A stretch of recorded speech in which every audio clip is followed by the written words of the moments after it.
tentang penganutnya, tentang Muslim sama Islam. Berarti dibilang Muslim itu nggak kafah melakukan Islam karena dia menginterpretasi dengan perasaan. Ya, lebih banyak mungkin dia tidak berpikir. Lebih ke tidak berpikir. Oke, aku coba lanjutin sedikit ya penjelasan gue. Jadi gini, di dalam Al-Quran juga ada teori nih, ada teori pendidikan modern. Allah bilang begini, huwaladzi ba'atsa fil ummiyina rasulan minhum yatlu alaihim ayatihi wa yuzakkihim wa yu'allimuhumul kitaba wal hikmah. Artinya begini, adalah Allah yang menurunkan Rasulnya Muhammad untuk mengajarkan kepada manusia tentang agama. Yang agamanya apa? Yatlu alaihim ayatihi, dengan cara membacakan pada manusia ayat-ayatnya. Atau verses, atau lebih tepatnya sains. Ayat itu sains, bukan verses. Membacakan sains atau tanda-tanda daripada Allah dan mensucikan mereka. Lalu yang ketiga adalah mengajarkan mereka Alkitab dan mengajarkan kepada mereka hikmah. Oke, kalau gitu kita lihat ya. Dari teori pendidikan modern ada tahapan-tahapan pembelajaran. Lu pasti udah bahas kayaknya sih. Yang pertama adalah kognitif. Dari tidak tahu menjadi tahu. Berarti tentang masalah kognitif nih, akal. Yang kedua adalah emosional. Dari tidak mau menjadi mau. Afektif. Yang ketiga adalah motoris atau action. Dari tidak bisa menjadi bisa. Berarti yang pertama dari tidak tahu menjadi tahu. Dari tidak mau menjadi mau. Dari tidak bisa menjadi bisa. Yang keempat adalah hikmah. Itu adalah behavioral. Jadi dia sudah kemudian masuk tidak tahu menjadi tahu. Dari kemudian tidak mau menjadi mau. Tidak bisa menjadi bisa. Behavioral. Nah, ini sesuai dengan yatlu alaihim ayatihi wa yuzakkihim wa yu'allimuhumul kitaba wal hikmah. Nah, itu kemudian di dalam Islam. Oke, berarti Islam sendiri udah mengatur gimana cara lu belajar gitu. Dari awal dengan akal. Itu di ayat mana itu? Surat Al-Jumu'ah. Dengan konteks bahwasanya itu tugas Nabi. Mencerdaskan, meningkatkan taraf berpikir. Oke, benar. Itu Kenapa sampai muncul ayatnya itu jadi salah satu tugas paling beratnya Nabi? Karena memang di ayat selanjutnya dikatakan wa in kanu min qablu lafi dhalalim mubin. Sebelum 4 tahapan ini dilaksanakan, maka mereka benar-benar sesatnya. Jadi masyarakat tuh hancur, chaos. Ketika kemudian ini tidak dilakukan step-step ini. Jadi artinya penting nggak emosi? Penting. Tapi setelah kamu work dengan akalmu itu, baru kemudian kamu dengan emosimu kamu kuatkan itu. Nah, dengan cara 4 ini kamu bisa membenahi masyarakat, membenahi peradaban. Berarti urutannya bener, gue bilang. IQ, EQ, SQ. Nggak sih sebenarnya nggak sih. Itu IQ kan sebenarnya cuma buat ukuran doang. Tapi belajar pengetahuan, berpikir, baru emosi dan lain-lain gitu. Betul. Jadi solusinya kayak gini, kalau cewek nih nggak bisa mengontrol emosi. Jangan langsung instan gimana cara mengontrol emosi, tapi lebih banyakin pengetahuannya dulu. Kayak ngertiin konteksnya, ngertiin tentang psikologi, ngerti tentang how hormones work, gimana cara biologinya gitu. Tapi itu kalau mereka ngerti semua, mereka nggak jadi cewek sih. Karena hambatannya kenapa? Kenapa kayak gitu? Kenapa cure ini?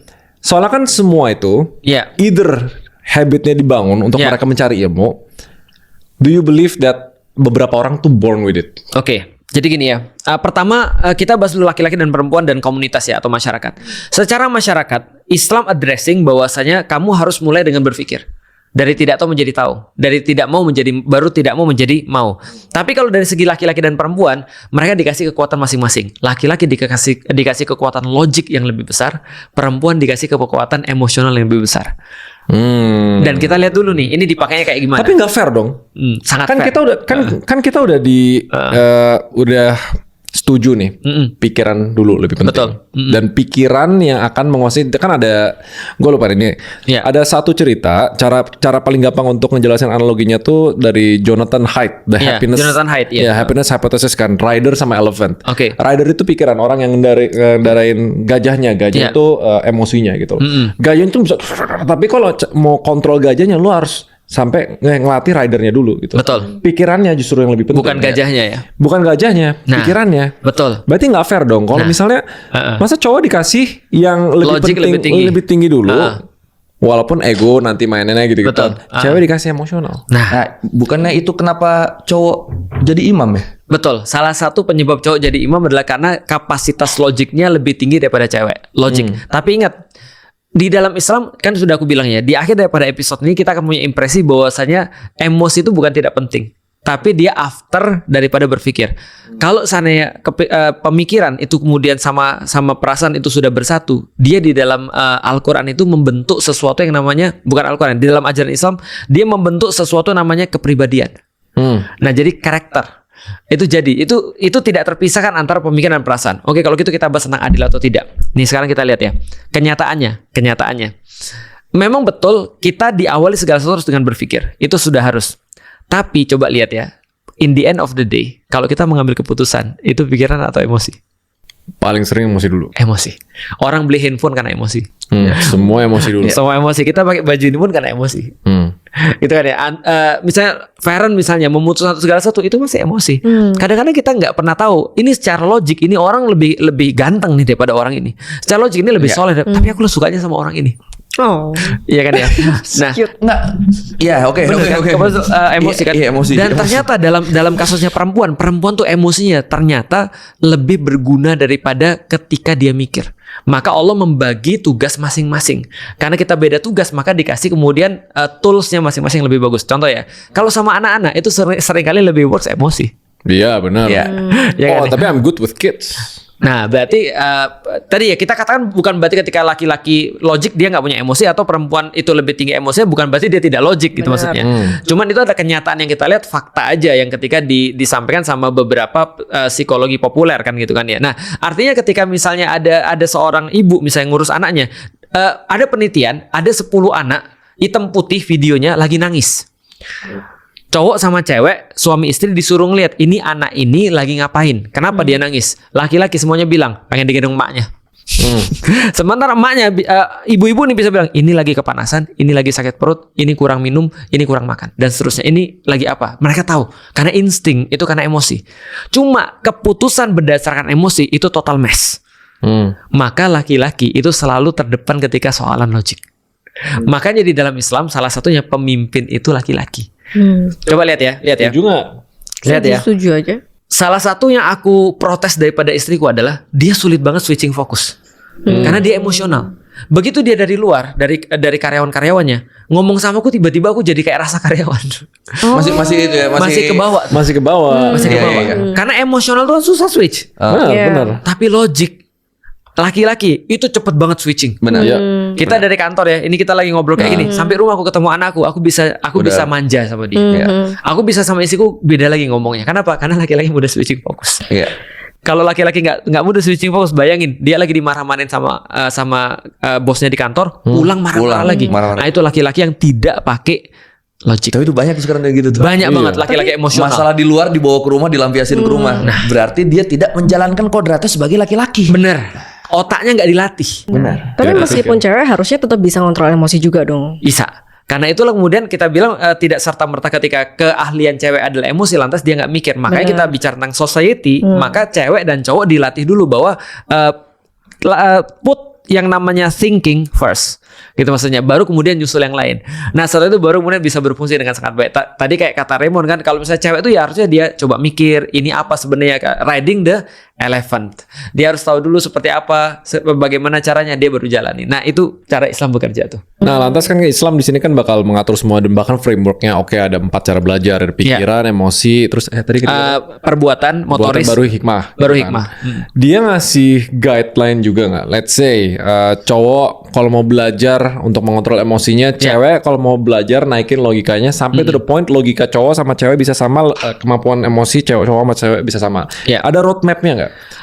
Itu dalam satu kalimat oleh Rasulullah. Rasul bilang gini, al-ilmu bita'allum wal hilmu bitahallum.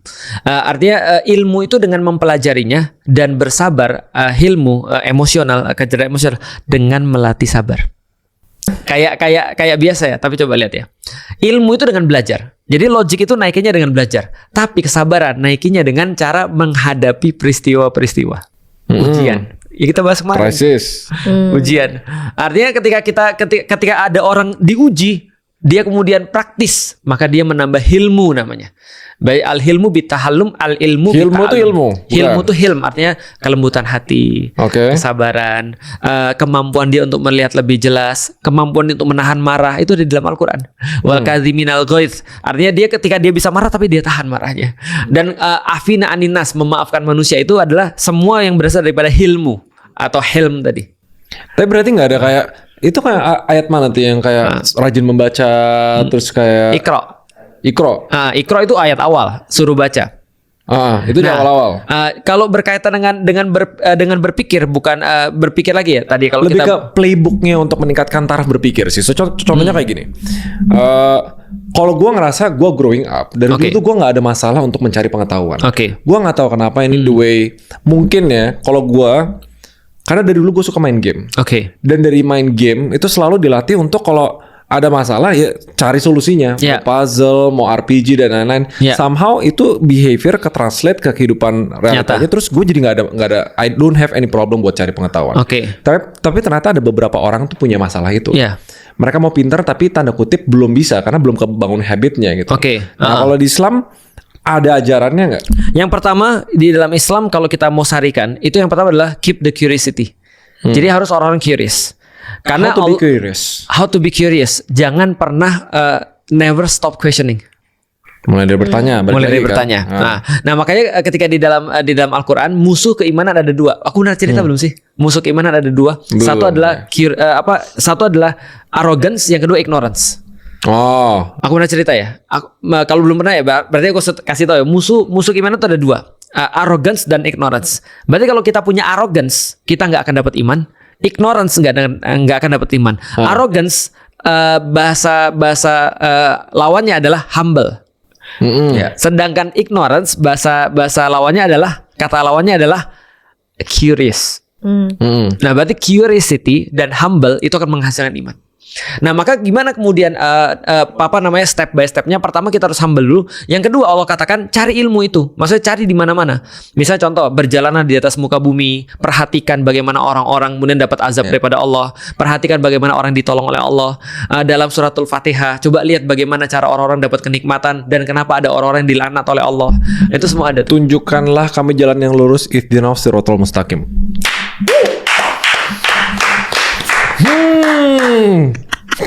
Hebat. Gak konek maksudnya. Jelasin.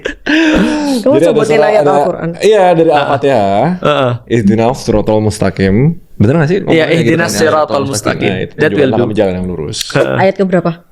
6. Enggak, bukan. 6 apa? Enggak tahu. Ayat ihdinas siratal mustaqim ayat ke-6 betul.